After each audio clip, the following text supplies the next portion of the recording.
Hey, what's up everybody? This is Nightwing2303 from kicksoncourt.com. Today I have a quick look at the Kobe 8 system. This is actually the Christmas edition that came out in December. However, it is a little bit different. This is the GC version. And as you can see here, this one releases only overseas. So, I wouldn't say overseas, but mostly the Asia region. So I don't know what GC stands for. I'm assuming it means gravel and concrete. I could be wrong, but these came from airnight.com. There are only a few areas where you can get like a GC or XDR based version, and Airnight is one of them. I can't remember the other place. I've been trying to remember all day actually, and I honestly can't remember. But I have seen them, and then I would, if you know of more like I don't know what to call it, but like Asia release sites or like resellers and all that stuff, I would check there. And then also there's obviously like Nike ID. So with that being said, let's go ahead and get right into it. Alright guys, so here is just a quick look at the shoe. The main difference between these and the one, excuse me, and the one that came out in the US and I believe the other retailers, I am not positive if like this type of version came out in like the UK and all that kind of stuff, Australia. However, they did release in Asia. So the only difference between these and the US release version is the logo here. Our logo just has the two lines instead of the full logo. And then the most notable difference would be the rubber outsole. This one is a solid rubber instead of a translucent rubber. And there is a reason for that. Basically, this is a XDR version. So these come with the tags. XDR, as you can see there, is just extra durable rubber. So they don't allow you physically to play longer, they allow the shoe to last longer in an outdoor setting, meaning that the rubber is just more durable and it just won't wear down as fast. So other than that, everything on the shoe I believe is identical to the released version in the US. Now this is again the released version overseas. So I've seen these plenty of times on forums and all that kind of stuff as well. A lot of people thought that these were fakes, which is fine. If you think that they're fake, then go for it. Do some research and you'll find out that there's plenty of renditions of the Kobe 8 that are going to have the full logo back here, and this particular one is one of them. So now the main difference, like I said, was the XDR sole. So there it is. I'm going to show you what the basic version looks like, which is right here. I will do a side-by-side as well, so hopefully you guys can see the differences. So these, the US version, sorry, still recovering from that cold or flu. Got mucus in there and everything. It's freaking awesome. So, but yeah, so the released version in the US, you can see has that real kind of like pointy herringbone where it peaks, and then the overseas version has same thing, but it is flat. So it's flat herringbone instead of peaked herringbone. And also the snake scales, dragon scales, whatever you want to call them. They are obviously thicker on the XDR version than on this version here. So that's the main difference between the two. Is just the heel logo, as you can see, and then the bottom of the sole is a little bit different. And so if you have not seen an XDR version of the Kobe 8, this is it.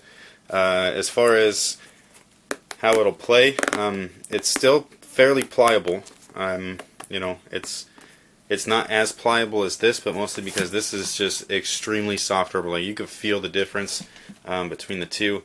This is still going to be very good as far as grip goes, but it's not going to wear down as fast, which is the whole point or purpose of an XDR outsole. As far as the court type, because it is a flat herringbone, that's what I'm assuming the GC part stands for, so gravel or concrete, which are both textured or rough surfaced outdoor floors or surfaces.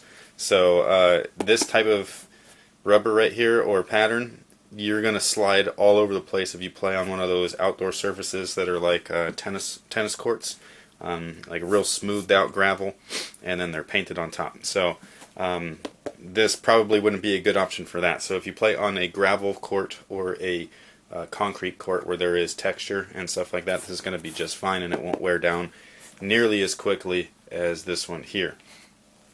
So other than that is, you know, can you play indoors in these? I mean, you can play indoor in anything, you know what I mean? So that's kind of like a random question, but will it give you the same type of performance as, say, this one here?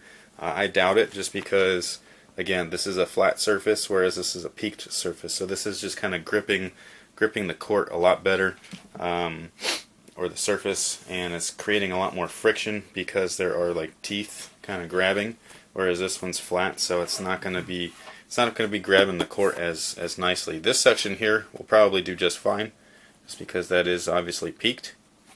But in terms of the majority of the base, which is the herringbone, you probably won't get the same amount of court coverage and grip on this guy here or an XDR outsole. Not just this shoe right here, but I'm talking about the ones that have XDR. So I'm talking about Nike IDs and all that stuff. So if you play indoor and outdoor, you might want to have an indoor and outdoor shoe. That's what I actually have. I have my indoor shoes, like this guy right here, play indoor with them only, and then I have outdoor shoes, which, I mean, these just came in, so this isn't one of them, but like my Soldier 3s, the Air Jordan 2010s, stuff like that. Well, I use those outdoors. So I have strictly indoor and outdoor performance models for me personally, and that's how most people should have it if possible. So usually, like when I used to be poor growing up, I had my indoor shoe, say this one. So this was my indoor shoe all year round, and then the next year I get a new pair of shoes.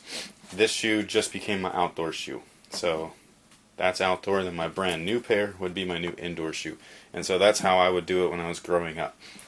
So just a tip, if you guys don't, have enough money, or if you don't have a job or whatever it is to be able to afford multiple pairs of sneakers, that's one way to do it, is just to recycle your old indoor shoes and make them your new outdoor shoes.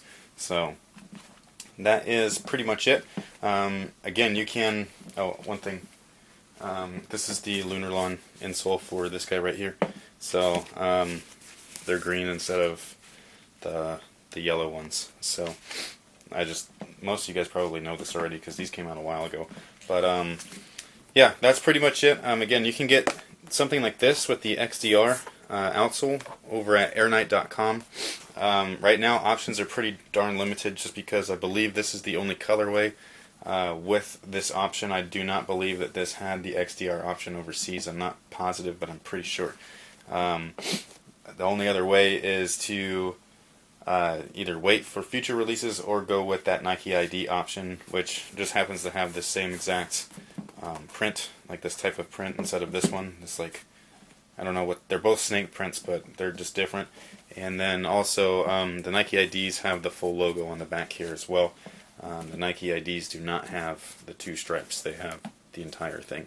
So that's pretty much it. You can grab something like this over at Airknight. You can go to Nike ID.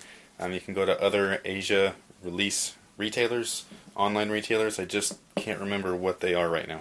I'm sure if you look on forums, Nike Talk, Soul Collector, you'll be able to find out. And yeah, that's pretty much it. So stay tuned for upcoming performance reviews, and thank you guys very much for watching. Thanks for all your support. So until next time, guys, have a good one.